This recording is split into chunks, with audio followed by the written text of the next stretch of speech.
সালমান আল ফারিসি রাদিয়াল্লাহু আনহু উনি আরব মানুষ ছিলেন না, নন আরব ছিলেন, পার্সিয়ান, ফার্সিতে কথা বলতেন, মানে ইরান থেকে এসেছিলেন। উনি প্রথমে অগ্নি উপাসক ছিলেন। কি ছিলেন? অর্থাৎ ওই যে জরাথুস্ত যারা আগুন দেখলে এরা পূজা করে, আগুনের পূজা যারা করে, জরাস্ট্রেনিয়ান, এই ধর্মে বিশ্বাসী ছিলেন। আগুনের পূজা করতেন ইরানে। তিনিও আগুনের পূজা করে, তার বাবাও আগুনের পূজা করে। তো একদিন বাবা একটা কাজে পাঠিয়েছে, ওই কাজ করতে যেয়ে সে খ্রিস্টানদের গির্জা ক্রস করতেছিল। ছোট মানুষ গির্জা ক্রস করতে যেয়ে দেখে খ্রিস্টানরা কেমন যেন আলাদা ইবাদত করে, নামাজ পড়ে। এটা দেখে খুব ভালো লাগছে, তার খুব ভালো লাগছে। বাড়িতে এসে বাবারে বলে, বাবা আমি দেখলাম যে খ্রিস্টানরা তাদের চার্চে গির্জায় নামাজ পড়ে, এটা তো অনেক সুন্দর, আমরা যে আগুনের সামনে যা করি এটার চেয়ে ওইটা সুন্দর। বাবা বলে, খাইছে, ছেলে তো আমার শেষ হয়ে যাবে। তো বলতেছে, না না বাবা, আমরা যে আগুনের উপাসনা করি এটাই ভালো। উনি বলেন, না, আমি অনেক চিন্তা করেছি, ওরা যেভাবে গডের কাছে চায় ওইটা শ্রেষ্ঠ। বাবার সাথে ছেলের, সালমানের অনেক তর্ক বিতর্ক। পরে বাবা ভাবলেন, যদি ওকে না আটকাই তাইলে প্রভাবিত হয়ে সে খ্রিস্টান হয়ে যেতে পারে। তো ঝগড়া তর্ক বিতর্ক শেষে তার পিতা তাকে শেকলবন্দি করলো। কি করলো? পায়ে শেকল লাগায় রাখছে। কিন্তু ছেলে তো মনে মনে খ্রিস্ট ধর্মের প্রতি আকৃষ্ট হয়ে গেছে।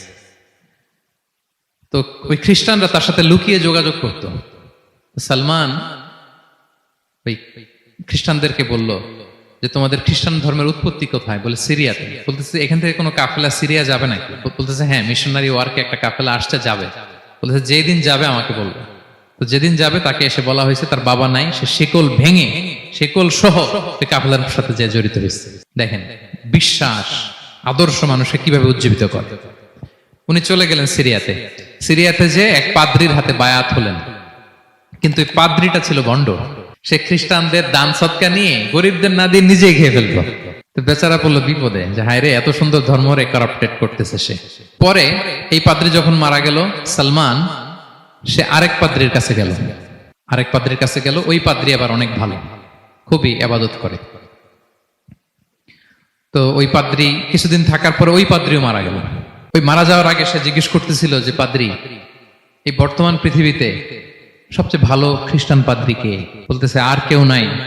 যদি ভালো খ্রিস্টান পাদ্রি তোমাকে পেতে হয়, জানতে হয়, তোমাকে ইরাকের মোসেল শহরে যেতে হবে। এবার মোসেলে যে সে আরেক খ্রিস্টান পাদ্রির কাছে থাকলো। কিছুদিন পরে ওই পাদ্রিও মারা গেল। তো মৃত্যুর আগে তাকে জিজ্ঞেস করছিল যে, পাদ্রি আপনি বলেন তো, আপনার পরে শ্রেষ্ঠ পাদ্রি কে আছে পৃথিবীতে? সে বলতেছে, আমার পরে শ্রেষ্ঠ কোনো পাদ্রি আর পৃথিবীতে নাই। খ্রিস্টান ধর্ম শেষ হয়ে গিয়েছে, নাই। তবে জেনে রেখো, শেষ জামানার নবী আসার সময় ঘনিয়ে এসছে। তিনি যে এলাকায় আসবে, এলাকাটা চারদিকে পাহাড় বেষ্টিত থাকবে। চারদিকে থাকবে পাহাড়, খেজুরের বাগান, মরুদ্যান। তাকে চেনার আলামত আছে। কি আছে? আলামত আছে। এক নম্বর আলামত হচ্ছে, ওই শেষ নবীকে দানের খাবার দিলে তিনি খায় না, কিন্তু উপহার দিলে সে নেয়, খায়। আর তার পিঠে দুই কাঁধের মাঝখানে একটা নবুয়তির মোহর আছে। সুবহানাল্লাহ। যদি পারো তার কাছে যে বায়াত হও। সালমান আল ফারিসি পাগল হয়ে গেছে ওনার সন্ধান পাওয়ার জন্য। কিভাবে যাবে, কিভাবে যাবে? তো উনি কিছু ছাগল পালতেন। একটা কাফেলা তিনি পেলেন, যে কাফেলা আরব কাফেলা, বনু কালবের কাফেলা, আরব দেশে যাচ্ছে। তাদের সাথে তিনি চুক্তি করলেন যে, আমার যত ছাগল আছে এই ছাগলগুলো তোমাদের দিয়ে দিব, তোমরা কি ওই এলাকায় আমাকে পৌঁছে দিবা? তারা বললেন, হ্যাঁ, পৌঁছে দিব। সব ছাগল দিয়ে দিলেন, রওনা হইলেন ওই এলাকায়। মাঝপথে তারা তার সাথে জুলুম করলো, অন্যায় আচরণ করলো। তাকে দাস হিসেবে বিক্রি করে দিল ইহুদিদের কাছে। ওয়াদি আল কোরা নামে একটা জায়গা আছে, ওখানকার এক ইহুদির কাছে বিক্রি করে দিল। সে ইহুদির কাছে দাস হিসেবে থাকতে আরম্ভ করলো। অনেকদিন পরে, মদিনার পূর্ব নাম কি দেখি কে বলতে পারে? হ্যাঁ, মাশাআল্লাহ। তো মদিনার পূর্ব নাম হচ্ছে ইয়াসরিব। তো ইয়াসরিবের এক ইহুদি, বনু কুরাইজার ইহুদি, সে আসছে ওয়াদি আল কোরাতে তার কাজিনের কাছে। এসে দেখে নতুন এক দাস পাইছে, বলছে, আমি কিনবো, তুমি কিনতে চাও? তার কাছে বিক্রি করে দিল। তখন ইয়াসরিবের ওই ইহুদি, বনু কুরাইজার, সালমান আল ফারিসিকে নিয়ে ইয়াসরিবে চলে গেল। সুবহানাল্লাহ। মদিনার আগের নাম কি? বিষ্ণু ইসলাম মক্কা থেকে হিজরত করে কিছুদিন পরে কই যাবেন? সত্যের অনুসন্ধানে যদি আপনি হন, সত্য আপনি পাবেনই, সত্যের কাছে আপনি পৌঁছাবেনই, এতে কোনো সন্দেহ নাই। দেখেন বিষ্ণু ইসলাম ওই এলাকায় আসবেন, আসার আগে আল্লাহ তাআলা সালমানকে নিয়ে ওখানে পৌঁছায় দিয়েছে। তিনি ওখানে থাকলেন, দীর্ঘদিন থাকলেন, খেজুর বাগানে তিনি কাজ করেন আর অপেক্ষা করেন যে কবে বিষ্ণু ইসলাম আসবেন। একদিন তিনি খেজুর গাছের উপরে কাজ করতেছেন, হঠাৎ ইহুদিরা বলা বলি করতেছে, আজকে ওই মক্কা থেকে কোন এক লোক নাকি আসছে কোবাপল্লীতে, সবাই বলে সে নাকি নবী, সবাই বলে সে নাকি। এই কথা শুনে উনি খুশিতে ওই খেজুর গাছ থেকে ধপাস করে নিচে পড়ছে। নিচে পড়ে মালিককে বলতেছে, কে আসছে কে আসছে। এই কথা শুনে মালিক রেগে মেগে তাকে মারতে আরম্ভ করলো, যে তোমার জেনে কি লাভ, যাও এখান থেকে। তার মানে সুবহানাল্লাহ, সালমান আল ফারিসি তিনি জেনে গেলেন যে বিষ্ণু ইসলামের আগমন ঘটেছে। আপনারা জানেন যে হিজরতের যে রুটটা, বিষ্ণু ইসলাম সরাসরি ইয়াসরিবে বা মদিনায় না ঢুকে প্রথমে কুবাতে ঢুকেছিলেন, কুবাপল্লীতে কিছুদিন ছিলেন, মসজিদে কুবা নির্মাণ করেছেন। তো তিনি তো সত্যের সন্ধানী হয়ে পাগল, আল্লাহর কাছে সবসময় দোয়া করতেন, আল্লাহ সেই আখির জামানার নবীর সন্ধান যেন আমি পাই। সালমান আল ফারিসি রাদিয়াল্লাহু তাআলা আনহু, ওই যে তার পাদ্রীর শিখিয়ে দেয়া যে আলামত, তিনি দেখলেন ঠিকই তো ইয়াসরিবের দুই দিকে হাররা আছে, মানে পাহাড় বেষ্টিত, আবার খেজুরের বাগান আছে। এবার তিনটা যে আলামত দিয়েছিল, ওই আলামত চেক করার জন্য কিছু খেজুর নিয়ে কুবায় চলে গেলেন। কুবায় যেয়ে দেখেন বিষ্ণু ইসলাম সাহাবাদের নিয়ে বসা। তো তিনি বিষ্ণু ইসলামের সাথে পরিচিত হয়ে বললেন, এই যে কিছু সাদাকার খেজুর আমি আপনার জন্য এনেছি, নেন।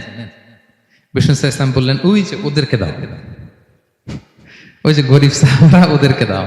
বিষ্ণু ইসলাম খেলেন না, সে মনে মনে বলতেছে, এই তো একটা পেয়ে গেছে, একটা পেয়ে গেছে। উনি কিন্তু খায় নাই, ধরেও নাই, বলতেছে যে ওদেরকে দাও। দিল, সাহাবারা খেল। এরপর বিষ্ণু ইসলাম কুবা থেকে মদিনায় চলে গেলেন, তখনও মদিনার নাম হয়নি, ইয়াসরিবে গেলেন। এবার কিছুদিন পরে আরো কিছু খেজুর নিয়ে সালমান রাদিয়াল্লাহু তাআলা আনহু বিষ্ণু ইসলামের কাছে গেলেন। এবার যে বললেন, কিছু খেজুর আমি উপহার হিসেবে আপনার জন্য এনেছি, আপনি কি গ্রহণ করবেন? বিষ্ণু ইসলাম বললেন, অবশ্যই গ্রহণ করবো। বলেই তিনি একটা নিয়ে খেতে শুরু করলেন, খেলেন এবং বিতরণ করলেন। মহা খুশি, এই তো পেয়ে গেছি দুইটা সাদাকার খেজুর, বলেছি ধরেও নাই, খায় নাই। যখনই বললাম উপহার, খেয়েছে। এবার বাকি রইল কয়টা? সেটা কি? নবুয়তের সিলমোহর, দ্য সিল অফ প্রফেসি। এটা তো দেখা এত সহজ না, যদি এদিকে থাকে, জামা পরে থাকলে দেখা যাবে? তো এটার জন্য প্রায় যায়, কিন্তু ব্যাটে বলে হয় না, ট্রাই করে কিন্তু দেখা যায় না। একদিন তিনি গেলেন, এবং এটার জন্য তো পিছে পিছে থাকতে হবে, কি বলেন? কথা নেই বার্তা নেই, হুট করে পিছু পিছু ঘোরা যায় নাকি কারো? একদিন একটা উপলক্ষ তৈরি হলো, সেটা কি? বিষ্ণু ইসলাম, এক সাহাবী মারা গেলেন বাকি উল গারকাদে, মানে যেটাকে আমরা জান্নাতুল বাকি বলি, ওই কবরস্থানে ওই লাশ নিয়ে যাচ্ছে, সবার সাথে সাথে বিষ্ণু ইসলামও যাচ্ছে। তো এখন তো একটা সুযোগ, পিছনে পিছনে যাওয়া যায়, কি বলেন? এইবার সালমান এসে পিছু ছাড়ে না, নবীজির পিছনে পিছনে যায়, কিন্তু স্বাভাবিক যাওয়া না, একটা আছে সিম্পলি হাঁটা, এরকম না, একবার এদিকে যায়, একবার ওদিকে যায়, একবার এদিকে যায়। আর অন্য সাহাবারা মনে মনে ভাবে, ঘটনা কি, এরকম করে কেন লোকটা? কিন্তু বিষ্ণু ইসলাম তো জানেন কেন এরকম করতেছে, ঠিক কিনা বলেন? বিষ্ণু ইসলাম সেদিন দুইটা চাদর পরেছিলেন, একটা নিচে আর একটা উপরে, নিচে লুঙ্গি আর একটা চাদরটা দিয়ে গা ঢেকেছিলেন। বিষ্ণু ইসলাম ইচ্ছে করে পিঠের চাদরটা একটু নিচের দিকে নামালেন, যাতে করে সে যেটা খুঁজতেছে ওটা দেখে ফেলে। বিষ্ণু ইসলাম চাদরটাকে একটু করে নিচে নামালেন, নামানোর সাথে সাথে তিনি দেখলেন দ্য সিল অফ প্রফেসি, মাহরুন নবুয়া।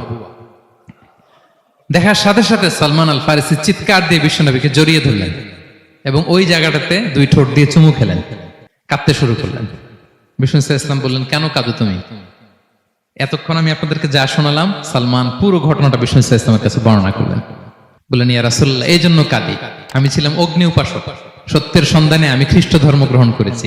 3 খ্রিস্টান পাদ্রী শেষ করে সর্বশেষ যে ভালো পাদ্রীটা, উনি বলছে যে উনি মরার পরে আর কেউ ভালো পাদ্রী নাই, আখির জামার পায়গাম্বার আগমনের সময় এসেছে। পাহাড়ি এলাকা, চারদিকে খেজুর বাগান, এরকম জায়গায় উনি আসবে। আর 3টা সাইন বলেছে, উনি সাদাকা খায় না, উপহার নেয়, খায়, আর তার পিছনে থাকবে মাহরুন নবুয়া, নবুয়তি সিল। সুবহানাল্লাহ।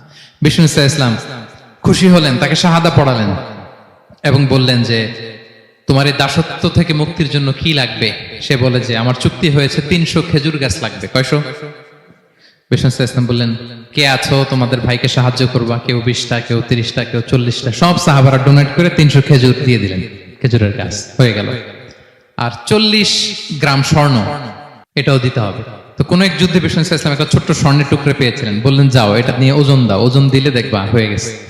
ওইটা নিয়ে ওজন দেয়া হলো, দেখা গেল মুহূর্তে একেবারে সমানে সমানে 40 গ্রাম হয়ে গেছে। সালমান আল ফারিসি রাদিয়াল্লাহু তাআলা আনহু তারপর থেকে মৃত্যুর আগ পর্যন্ত বিষ্ণু ইসলামের সাথে ছিলেন, সবগুলো যুদ্ধে অংশগ্রহণ করেছেন।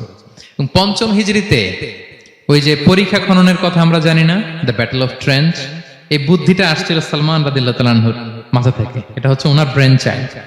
কারণ আরব দেশে এরকম পরীক্ষা খনন করার ট্রেডিশনই ছিল না। উনি তো আরব দেশের না, আসছে পারস্য থেকে। ওনার এই বুদ্ধি পরামর্শ নিয়ে বিষ্ণু ইসলাম 5ম হিজরিতে পুরো মদিনার চারদিকে খনন করে এই পরীক্ষা করেছিলেন। Be a part of our vision. Do listen and share the khair.